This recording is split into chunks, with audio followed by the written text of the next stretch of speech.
Hello! Today I'm going to show you how to tell the difference between the different type of species of Madagascars. Before I begin, I just want to let you know I do have a Facebook group dedicated to these beautiful plants. You can find the link in the description. Alright, now let's begin. I'm going to admit I don't know how to pronounce the scientific name for both of these plants because they're both identified as Madagascar palms.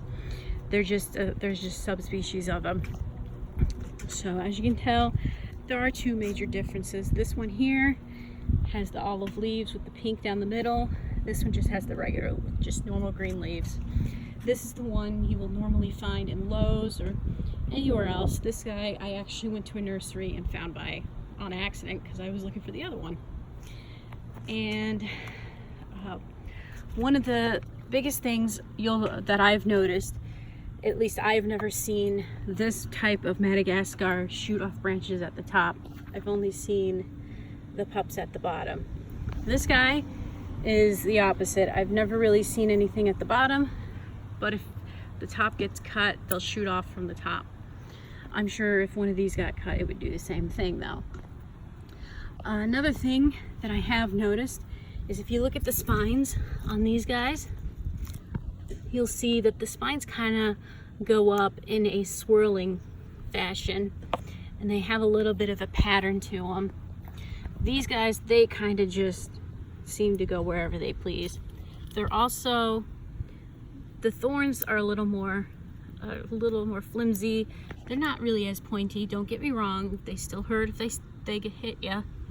While these guys, they seem to be more at a tip, and they're still flimsy, but they're not as bad. You can also tell the difference in the bark, or not the bark, but the trunk color.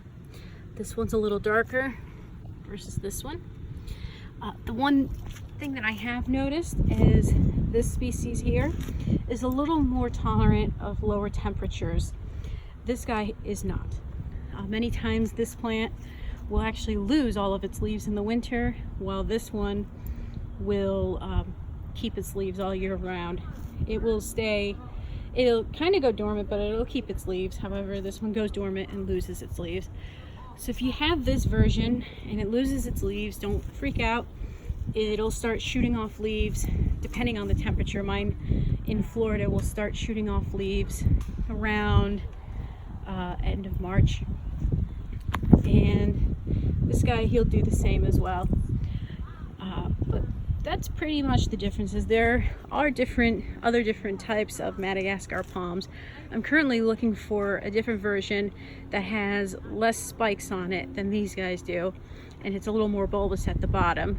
So I'm trying to find some of those. It looks like it's a mixture of these two plants, so I'm kind of on the lookout for that. And I hope you found this video interesting, and if you've seen different types of Madagascars, put it in the comments and I'll be on the lookout for them, or join the group and post a picture of your unusual Madagascar. Hope you found this video interesting.